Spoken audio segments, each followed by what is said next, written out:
so thank you very much for coming today. And Chamber Chats is kind of an interview one-on-one just to kind of get to know you better, who you are, the journey that you've taken to get you to where you are today. So I want to start with, where were you born?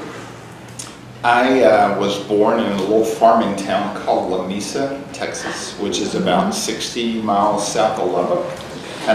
It's a triangle, Lubbock, Midland, La Mesa, Big Spring, kind of in that area. Okay. If you turn left on 20 and drive for about 300 miles and turn right, Okay. go about 40 miles and turn left, you're in my driveway. It's crazy. So, yeah. Okay, and how long did you live there in that area? Till I was 18 years old. So I was born there. We moved into the house that my sister still lives in when I was 1.5. Okay. And it was about from here to across the street from where my dad worked. And when I went to college, I left to go to college, I left the house. So lived in the same house with my brother, my sister, and my mom and dad, and I don't know, 900 dogs, it seemed like. It was all good. So during that 18-year time period, anything stand out that kind of was a theme or something that impacted you or that you carried with you through the rest of? My grandfather was a dryland cotton farmer in Big Spring, Texas, and saw a need for cottonseed delinting company in Dawson County, which was just right up the road in La Mesa. So he lived in Big Spring. And so cottonseed delinting, if you see the cotton, the bolls open up and obviously the cotton's inside, but there's also seed in there. And so the gin separates the lint so that they can make shirts and things like that out of cotton. Actually, this one's a little polyester. And then my grandfather's business would take the cotton seed and delint it, which is take the lint off of it and then put it in sacks, and then the farmers could plant it the following year. And so we were in the cottonseed business. And my dad worked there, and I started working there when I was 10. And I just recognized the need for hard work. I tell the story that one summer, I think when I was 13, my job was to dig a foundation hole that was 3 feet wide and 3 feet deep. And it was 45 feet by 90 feet by 45 feet. Wow. That was my job one summer with a shovel. Oh my. I hated it. And so my brother and I, that's what we did one summer. And the purpose of my dad and my grandfather making us do that was he wanted us to realize that we didn't want to dig ditches for the rest of our lives. And so it was a very meaningful thing, but I learned so much watching my grandfather and my dad run that business because, farmers, you may make $200,000 one year, you may break even, and you may lose $100,000 the next year. And so it was kind of feast or famine, but they were really good men and women who would give the shirt off your back. I was sitting in the office one day, and a couple of men walked in. They were Mennonites who had just moved into the Seminole area. And they walked in and they said, "Mr. Satterwhite," who's my grandfather, "we want to start farming, but we don't have any money and we can't afford to buy seed from you. But we want you to loan us the seed. We'll plant it. When it grows next year, we'll bring the seed back. You can delint it for us, and then we'll pay our bill." And so my grandfather sent me and said, "Hey, I want you to go down, Jim, go down to warehouse number 6, stall number 1, and give these gentlemen 200 bags of cottonseed." Well, warehouse number 6, stall number 1 was our best seed. It germinated at 99%. And so I asked my grandfather once, I said, "Why would you give our best seed to somebody that doesn't have the money to pay for it?" And he said, "I trust those guys. I'm going to tell you, if I give them bad seed, they won't have a crop. They can't come back and pay. But if I give them my best seed, they're going to have a good crop if the weather cooperates. They're going to come back and they're going to be customers of ours for 20 years, 30 years, 40 years.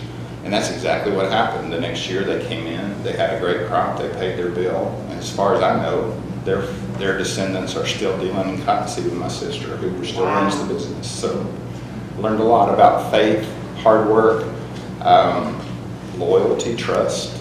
Yeah. Didn't pay a raw daddy bill either, I can tell you. So, yeah. What was he like? Just hard, no nonsense, hardworking, both hardworking men. My grandfather and my father, and you know, my dad went to work at 7, got home at 7, and you know, just a hardworking man. So you turned 18. Mm-hmm. What happened then? I had the benefit of having a great public school experience. Our teachers were great. You know, I show a picture. I have a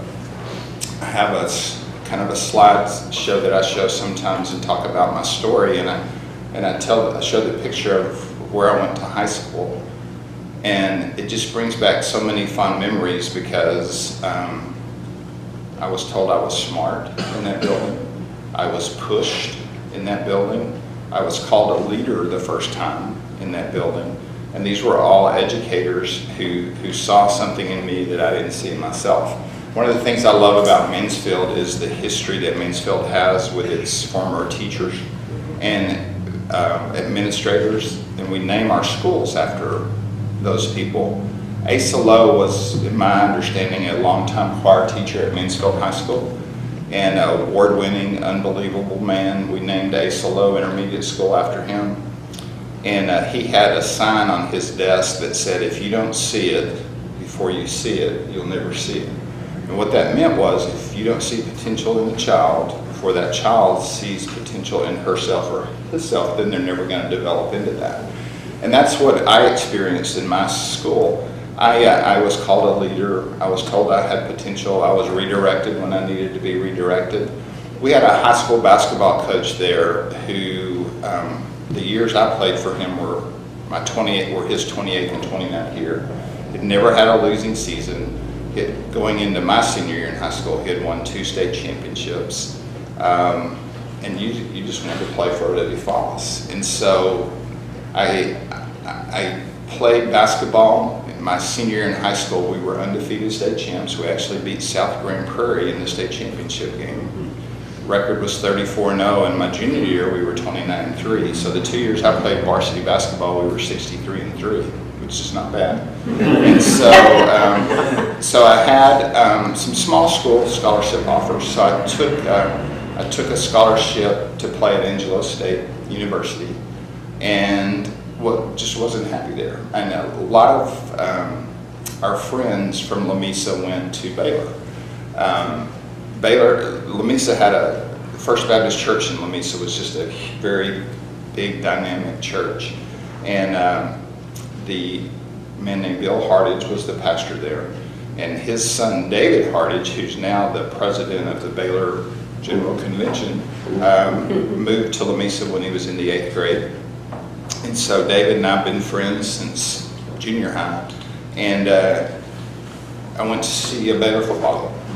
And I just fell in love with the Baylor campus, and so wound up transferring to Baylor and then finishing playing basketball there. So started at Angelo State, finished at Baylor, met my wife there, and funny story about that, I'll tell in a minute. But it's, so just loved Baylor, and it changed my life, really did. So. How did it change your life when you say that? You know, Waco's dull, bad dull, like amazingly dull. And so there really wasn't a whole lot to do. And Baylor's also a very conservative place. And so, you know, if you go to the University of Texas, you have a lot to do in Austin. And, you know, you can get distracted on 6th Street, you can do it, but there wasn't any place really like that in Waco. And so George's, that was about the only place, you know. And so what I learned was the value of relationships, because rather than go out and go to a bar, friends would just get together and grill hamburgers. And so I learned the value of a relationship. I learned the value of really hard work, because being a Division I athlete playing basketball at Baylor, trying to maintain the grades was really challenging. I mean, it was really hard, because you'd go to class and then from 2 to 6 you were either going to practice, practicing, or coming back from practice. Then you had an hour to eat, and then you had to go to study hall. And so there was a lot of sacrifice there. I also learned a really valuable lesson there. We had a guy that played basketball at Baylor. His name was Vinny Johnson. They called him the microwave because he could heat it up in a hurry. And so truly an amazing player, just about 6 feet tall, came from New York.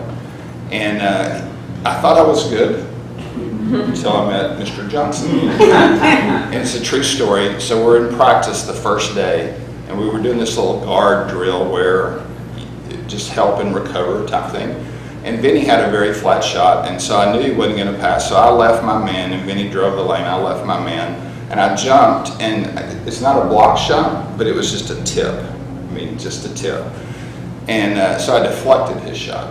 And so this was a valuable lesson for me. So he just kind of stopped, and then he just stared at me for a second. And then for the next 2 weeks, every time I dribbled, he stole it. Every time I shot it, he blocked it, or caught it. He caught a couple of my shots. Every time I passed it, he took it. And it was just like that for 2 weeks. And I mean, it was the most demoralizing experience of my life. And so I'm in there, because I thought I was pretty good, but I wasn't an NBA player. And so after 2 weeks, true story, I'm tying my tennis shoes, and I look up, and he's standing in front of me, and he said, "Don't ever block my shot again." And I said, "You got it." And so that lesson right there was so important to me, because what it taught me was I have a role. He was the man. My role was to make the boss look good, and then he was the boss. And so it just changed my perspective. And I look at being the superintendent of schools in Mansfield as just an unbelievable honor. But I think if I could look at you and say there's really 1 or 2 things that have helped me get to this point in my career, it's that lesson from Vinny, which was everywhere you go, there's a boss. So when I was an assistant coach, my role was to help the head coach look good. As a teacher, my goal was to help the principal look good. Then as I've moved up, right now as superintendent, my job is to help the school board and the taxpayers look good. And so I've always recognized that no matter where I am, if I help my supervisor be successful, then the organization moves up, and I've had opportunities because of that. Interesting story about Vinny. You may not have heard of Vinny, but you've heard of Michael Jordan. Well, before Michael Jordan could win NBA championships, they couldn't get past Detroit. The bad boys of Detroit. And so Vinny was one of the main players for Detroit. So that's how good they really were. I mean, he was an amazing player. Very successful businessman in Detroit right now. And that was a very powerful lesson for me. So, yeah. Okay, now the story about your wife. So I didn't forget. So after Baylor, all I had to do was my student teaching. And so I finished graduating this summer. All I had to do was my student teaching, and that was 6 weeks in the fall. And so I finished in October and had an opportunity to go try out for a professional basketball team in Graz, Austria. And so I went to Austria, tried out for the team. They were interested in me as kind of a player coach. And so I came back, and I was determined that I was going to go get a date with a woman named Kelly Hedge. So I went to her apartment, and Cindy was there. And so I didn't get a date with Kelly, but I got a date with Cindy. I was okay. I was just looking for a date. I was just looking for a date. Anyway, and so she was going to Midland for Christmas holidays, and I was going to Mesa. And so we decided to I was going to drive to Midland and see her. And so we went to a movie, and I had this theory. We had this theory at Baylor that if you saw a girl that you really thought was hot and you were going to ask her out, ask her to go get Mexican food. Because no girl at Baylor was going to turn down free Mexican food.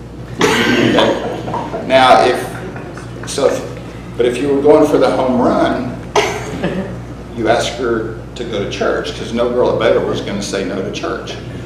And if you were really hitting a home run, you say, hey, why don't we go to church and go get Mexican food? So the first time I met Cindy, she asked me if I would go to church and go eat Mexican food with her. That was humorous. That's not exactly. So we went to Mexico. And so driving home from Midland, first date, about halfway home, I went, she's the one. Wow. So, and she was. So we've been married 34 years. Wow. So, Okay, and so then what happened? And then? So Cindy's really, really bright. She got her undergraduate business degree at Baylor and then went back for a master's of business administration. And she, at the time, you had to take the graduate management admission test, GMAT, to get into graduate school at Baylor. And at the time, Cindy had the highest score ever recorded at Baylor on the GMAT. So she's really smart, and she can just test. I mean, she just has the ability to test. And so she got job offers coming out of Baylor. Well, she stayed at Baylor and got her master's, and I got my first coaching job, which was down in Lamar Consolidated, kind of just south of Houston, really before the growth had really started. Coached there 1 year, and then my assistant coach from Baylor got the head coaching job at Texas Wesleyan and asked me to come as a graduate assistant, which I did. And so Cindy got a banking job in Fort Worth, and so we just had an apartment and we're living there. Next year, the head coach got the job at North Texas, and so I followed him to North Texas, and we got married. And there was no limitation on recruiting at that time. So literally, I was gone 6 nights a week. Wow. And so decided that college coaching was not what I wanted to do, so I went back into high school as an assistant basketball coach and English teacher at Halton. And then just sort of bounced up and coached and taught for 20 years before I moved into administration. So I was still teaching and coaching basketball in a small Class A school called Brock, which is out west of Weatherford, in the spring of 2001. So at the time I was hired as the superintendent here, I'd only been in administration for 12 years, which is rare, but had good board members who were willing to take a chance. So during your teaching and coaching years, what were some of the things that stand out that you carry with you still today? I think one of the most important lessons you learn as a coach and as a leader is really not what you say, it's what they hear. Right. I mean, it's really so powerful. It's not what you say. It's not what you think you say. It's actually what the kids or what your employees hear. And so you always have to give the message in multiple ways. There's statistics and research that said that people remember 10% of what they hear, 20% of what they see and hear, but 80% of what they repeat to you. And so one of the really powerful lessons for me as a coach was, during a timeout or a critical situation, say it, draw it, and have the kids repeat it. And they were much more likely to go complete and do what you ask them to do during the timeout. And it's so powerful as a leader. I think that if you just say it, it's not going to get done. You have to say it, model it, check on it. And so I think those were all very powerful things that I learned. I love to say, and I still say quite often, it's really not what you say, it's what they hear. It's what the people, and I speak to a lot of people, and I talk to a lot of teachers and kids and parents, and it's really not what I say, it's what they're in a position to hear. So I think that's very important. What was your transition like from teaching and coaching into administration? For 20 years, I lived by the bell. Mm-hmm. If the bell rang, I was supposed to be somewhere. I was supposed to be in a classroom or in a gym or something like that. And so I can remember the first time the bell rang, and I didn't have anywhere to be. I was like, this is awesome. And so, but I don't know, I loved it from the very first day that I was an assistant principal at Haltom High School. And I wasn't one of those teachers who taught for 5 years and then tried to get into administration for 15, and that's why I stayed in teaching. I actually thought I would retire as a teacher and a coach, but and I got the first administrative job I applied for. And so, but I just fell in love with it. I just fell in love with the whole day. I mean, to this day, I love watching in the summer.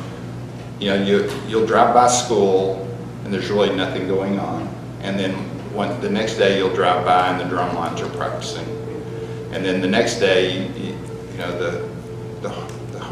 there's some kids on the fields, and then I just love watching the whole high school come alive, and then just the whole Friday night just events. I just love it. I mean, this is I just feel so blessed. This is my 36th year in education, and I've just been blessed. Did you ever think that this was what you were going to do?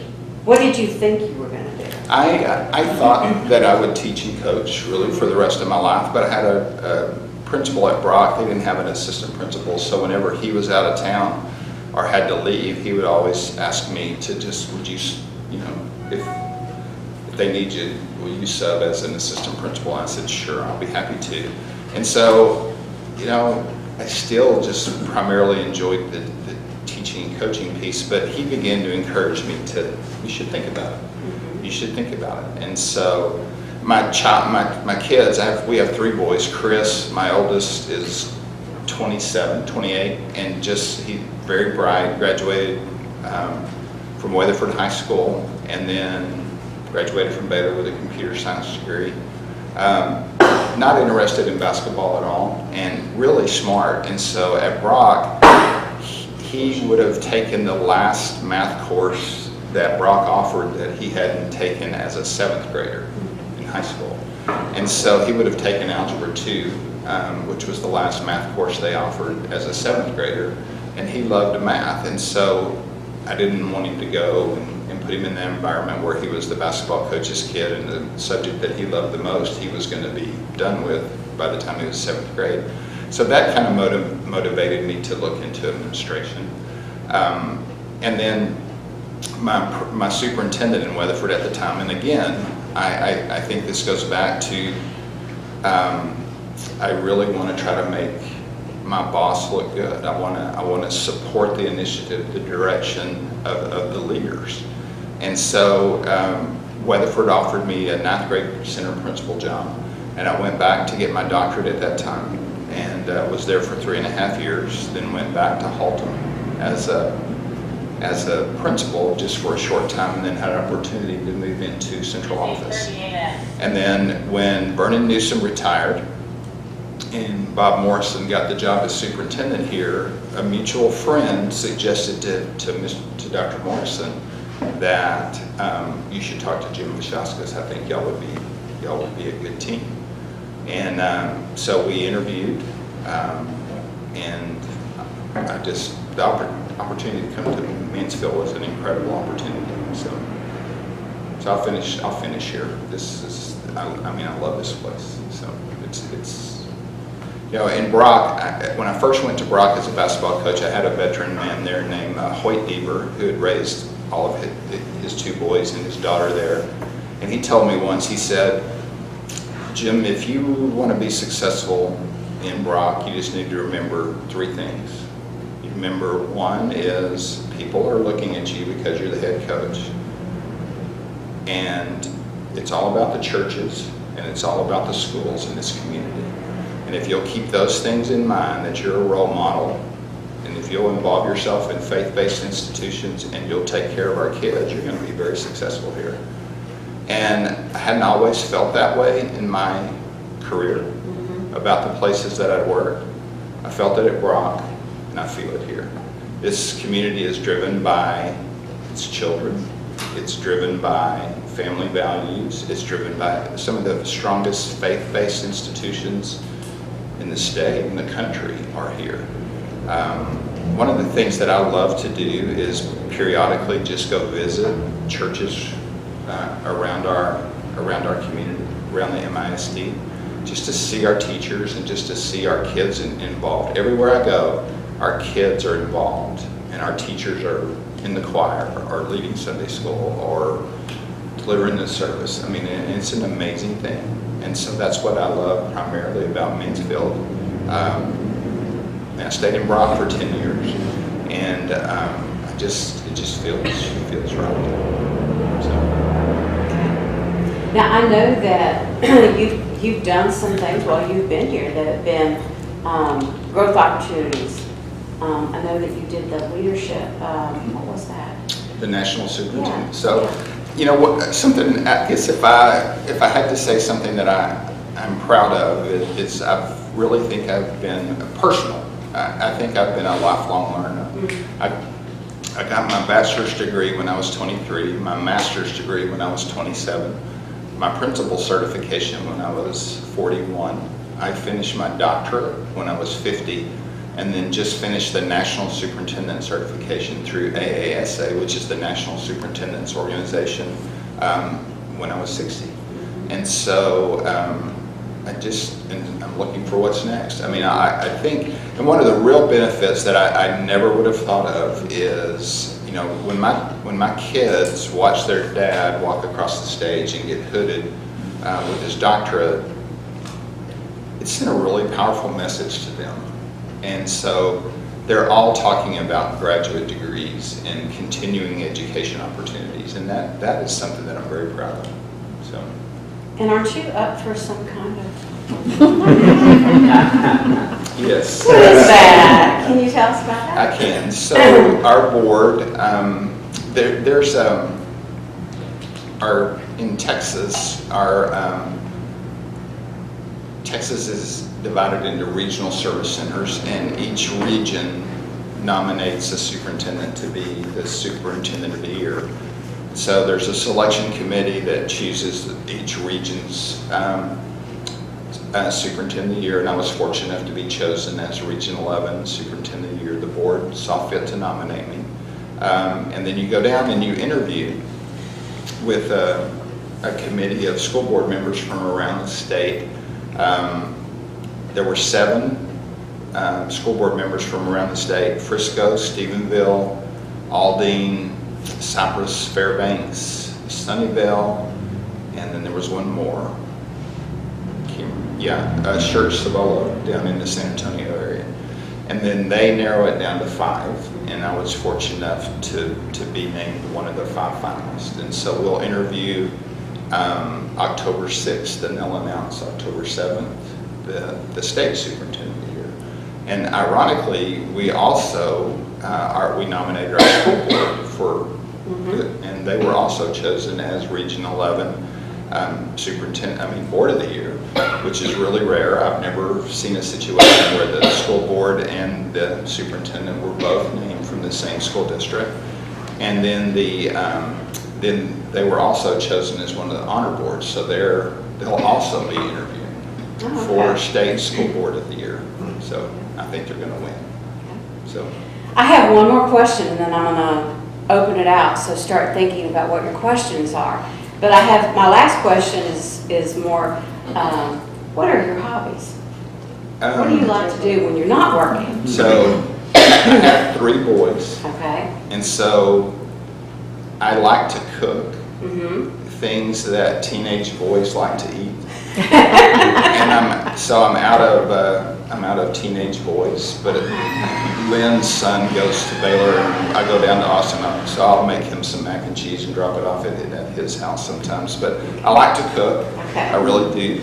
And then Cindy and I like to travel a lot, love to read, love movies, so I mean, love live music. Just absolutely love live music. My favorite venue to go to a show, other than Mansfield, is Red Rocks, right outside of Denver. An amazing place. So they have a lot of really great shows. So I got to go up there twice this summer to see shows. Try to go up once a year at Red Rocks to see shows. And then, so I'm a big U2 fan as well. And so they came out. My favorite album of all time is the Joshua Tree. And so they are out doing the 30-year anniversary tour of the Joshua Tree. And so it's not like I'm stalking them or anything, but I saw them in Seattle, at the Rose Bowl, Dallas, and Indianapolis. So if I could go to Mexico, I would, but yeah, I'm not going to Mexico. So anyway, I love live music, and you were playing another one of my favorite, Amos Lee, who's coming December 2nd. And this is the second concert we've had there. Last year we had Kirk Franklin, which was an amazing experience. There's some cool things that I've gotten to do as superintendent of schools. Things that I just think, wow, that's incredible. But standing in the audience, watching our kids go on stage with Kirk Franklin to sing an encore, and when that song was over, to see him just turn and put his arms out and 100 of our kids just envelop him. I mean, I still get chills talking about it. And so that's the cool thing about Amos Lee is he's going to let our choirs be his opening act, and then he's agreed to bring them on stage for an encore. And what's the date of this? December 2nd. Okay, so, December 2nd. Mark your calendars. Support live music in That's Mansfield. right. So yeah, they're just like Kurt. I mean, Grammy Award winning major artist. It's a big deal. Yeah. So Kurt Franklin was a big deal. This is a big deal. And we're trying to get to the point where twice a year we can use that amazing facility over there to bring in major recording artists and provide live music. But I need y'all to buy tickets. Yes. So. Okay. And bring a friend or two. So, yes. So I like all that. So, okay. Yeah. So. All right. So I'm going to open it up to questions.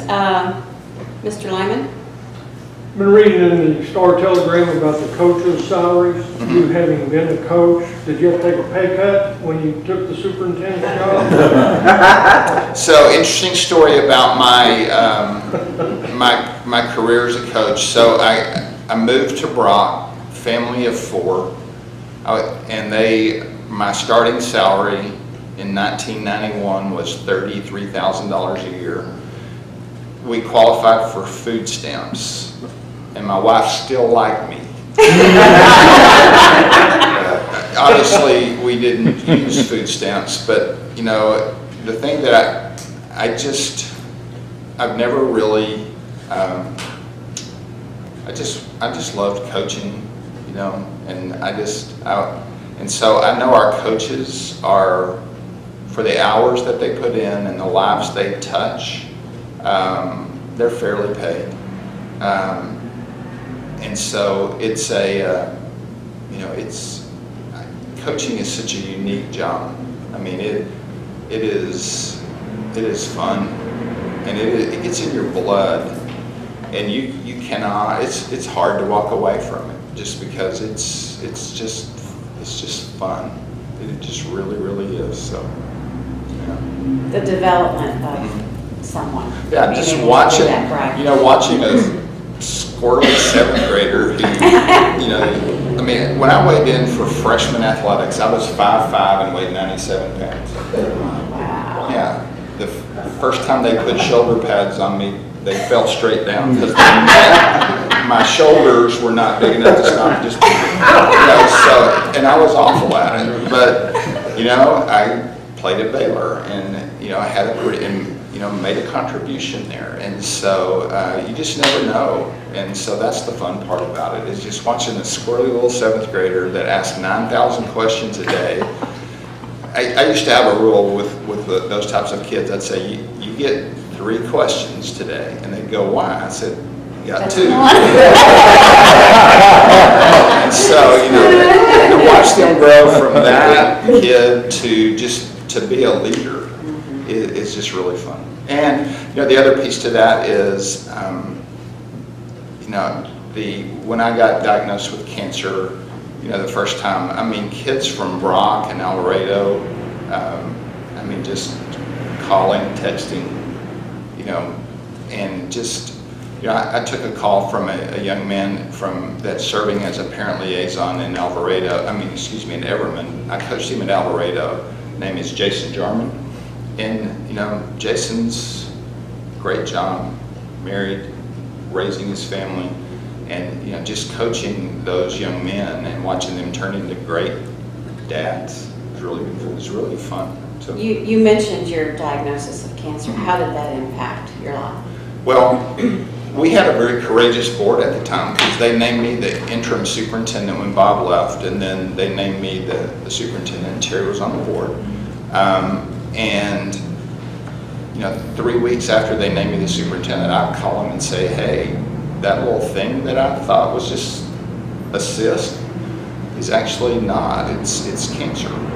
And so the board never really wavered, though. And then 18 months later, it comes back, and I'm out for 8 weeks. I'd never really been out of work in my life, but they did the full open heart surgery to get it completely taken care of. And the day I come back, the first board meeting that I come back, the board puts me on a 5-year contract. And that sent an incredible message to me, and it sent an incredible message to our teaching staff that they believe in the direction that we're going. And we have full confidence you're going to be okay. And it was a very powerful thing. And so, and in a weird way, one of my favorite activities came out of that. This thing, we call it Colors for Caring, which is the first Monday of every month. We ask our teachers and students to remember someone in their life who's been touched by cancer. And so, every cancer has a color, and so you wear that color, and then it's just real simple. You tell the story. You wear the color, and you say, you know what, I'm wearing pink today for Naomi Glover, my mother-in-law who died of breast cancer. And it's just remembering friends or family, telling the story so that their memory won't be forgotten, and just a simple way of recognizing them. And to me, it's one of the most powerful things that we have doing that. And we do that the first Monday of each month that kids are in school. And so it's a very powerful thing. So. Anybody else have a question? Yes, Mary. I'm sure challenges of 10, 20 years ago are different than today. Can you just maybe make a comment about maybe one of your greatest challenges in teaching was, 10, 15, 20 years ago versus today? Social media has totally transformed the pressure that's on children. And I'll give you a great example. My freshman year in high school, we were hazed as freshmen. The seniors, would pick on you. It's just, I spent most of it, 5'5", 97 pounds, I spent most of my freshman year running for my life. But I can remember going down the stairs, getting tripped, and falling down the stairs. And there were 3 people who saw it. The guy that tripped me, and the person at the bottom of the stairs. So, that was it. Now, they would video that, they would put it on social media, and 5 million people might see it. 5 million people might see it. And so the pressure on our children that's caused by social media, I think is really, really unique. Bullying through social media is a real problem. And but social media can also be a very positive thing. Great stories can be told a lot of different times. And so social media is putting a lot of pressure on teachers and students. If a teacher has a bad day, one bad day, and kind of loses his composure, and just says, says something that he regrets immediately, and it gets videoed and posted on, on social media. 5 million people can see it. And so the ability for social media to transform little simple negative things and make them appear that all of public education has gone to hell in a handbasket, excuse my language, but that's just kind of, it's so wrong. It just wears me out. And so that to me is the biggest challenge, is how do you overcome the negativity that social media can sometimes project out there. And so we have what I think is probably the best communications department in the world. I mean, they're amazing. And we tell our story, and I think we do a very good job of telling our story. And so, can we be better? Yes. But I think that's the biggest challenge that I see, is the pressure that's on a child who makes a mistake that gets captured on social media, and you watch that just go, and it's pretty amazing, honestly. So Dr. B, you've had a tremendous impact on MISD in a short period of time, and the city of Mansfield. We're glad you're here. Thank you. Share with us what keeps you up at night, what's your biggest concern about where MISD is headed. You know that growth is something that we've got to be on top of and in front of, but what are some of the other things that you're concerned about as you look into the future regarding MISD? So the question was, what keeps me up at night with regard to the future? Well, voucher scares me for a simple reason. Most people don't know that money follows the student. And so if a student leaves Mansfield ISD and goes to International Leadership School of Texas, the $6,100 that we get for that student follows that child, okay? And so if we lose 100 students, that's $610,000. So the challenge for us, though, is those 100 students don't come from the same school. So if they get 3 students from 4th, 3rd, 2nd grade from one school, 6th grade from another school, I can't cut expenses by $610,000. Because if, let's just say that Bourne Elementary loses 3 kids, well, and each elementary loses 3, I still need the teachers, I still need the bus drivers. So how do I manage the loss of revenue to pay for fixed costs? Okay, so that is a challenge.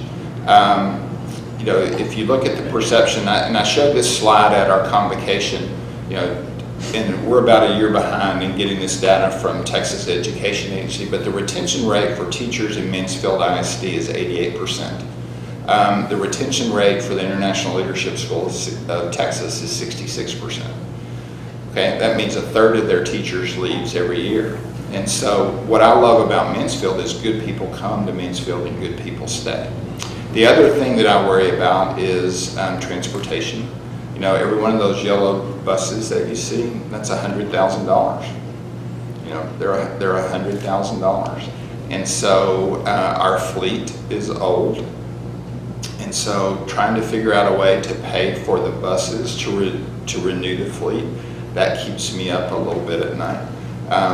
And so those are kind of the main thing is, and then as a taxpayer, the whole voucher thing that you were reading about in the legislature, what people don't understand in that part is if you want to know where we spend our money, go to our website. Every check we wrote last month is posted. You can see where every dollar goes. The vouchers, there's no accountability.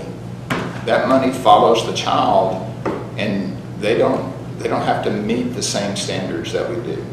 And so, if a kid comes in and is a challenge and has some real issues, we take them all. We're not allowed to pick and choose. Our teachers are now getting reference letters from the charter schools asking a reference on the child before they'll accept them into enrollment. And that's illegal. if you're taking state money, you can't do that. But that's what they're doing. And so that frustrates me a little bit. It's just the different standard that we're held to. But I like the idea. We're a diverse community. But if you look at us, our academic performance is really exceptional. I mean, and there's really no excuses. And so that makes me proud. So We have time for one more question. So Dr. V, why do you think, and in my opinion, is the legislature this last session pushed for vouchers more than ever? And even the governor was on full board with Lieutenant Governor Patrick. What's the push? Why do they think this is important? Parent choice is a real driver for our Lieutenant Governor, giving parents more choice in the educational opportunities.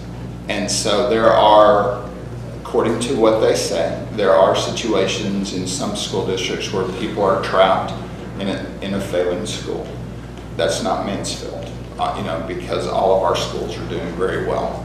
And so I think part of it is to give parents more choice. And at least that's what they say. And so, just leave it at that, parent choice. And we think parent choice is really important, so too, as well. And so we're pushing very aggressively down that path. So I feel good about it. Well, and you've got options. Yes. You offer options now. Yes. So. Okay.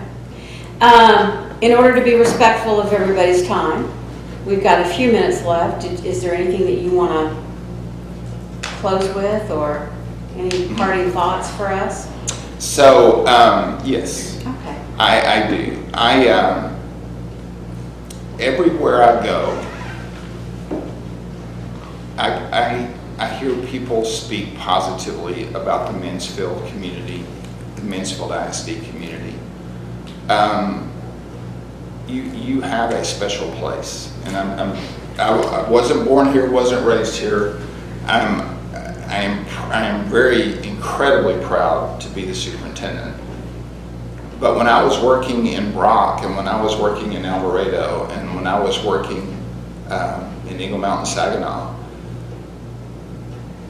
I had my eye on Mansfield, and most people do. We have an elementary teaching opening. We'll have 500 applicants. Wow. We have an assistant principal opening. We'll have 180 applicants for those jobs. And so whenever the board opened up the superintendent job, they opened it up to internal candidates. There were 2 applicants, me and a substitute teacher. And I smoked her.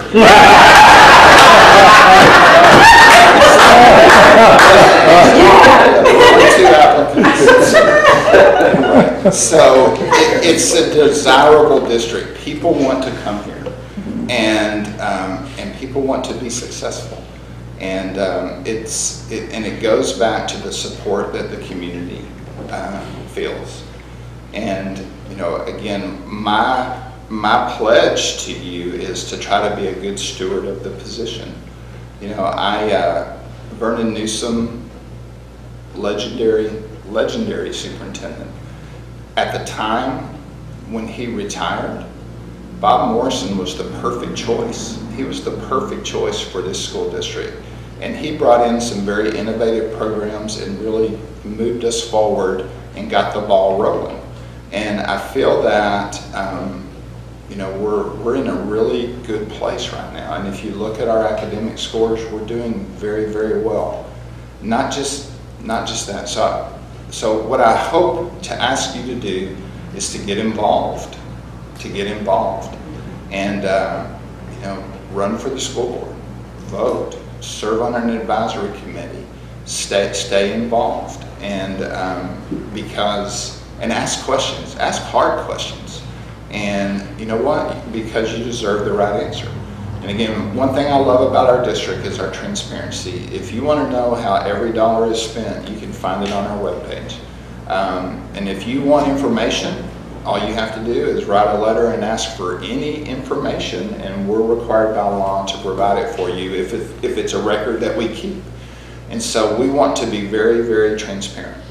And so, and then the last thing I just want to tell you is I've had the opportunity to serve, like I said, for 36 years. And Karen Weisman, our CFO, is the most ethical and best CFO in the state. Jeff Brogdon, who oversees our facilities and maintenance, he may be the best facilities and maintenance guy in the country. Donald Williams is the best communication person that I've ever worked with in my life. Holly T was my boss in Weatherford, and as soon as I could get her here, I got her here. She's in charge of curriculum instruction, and we just promoted Kim Cantu into HR. Those are the associate superintendents who run our district, and I'm just telling you, they're fantastic. And so you have a good leadership team in place, and so I'm very proud of that. So here you go. Thank you very, very much for today.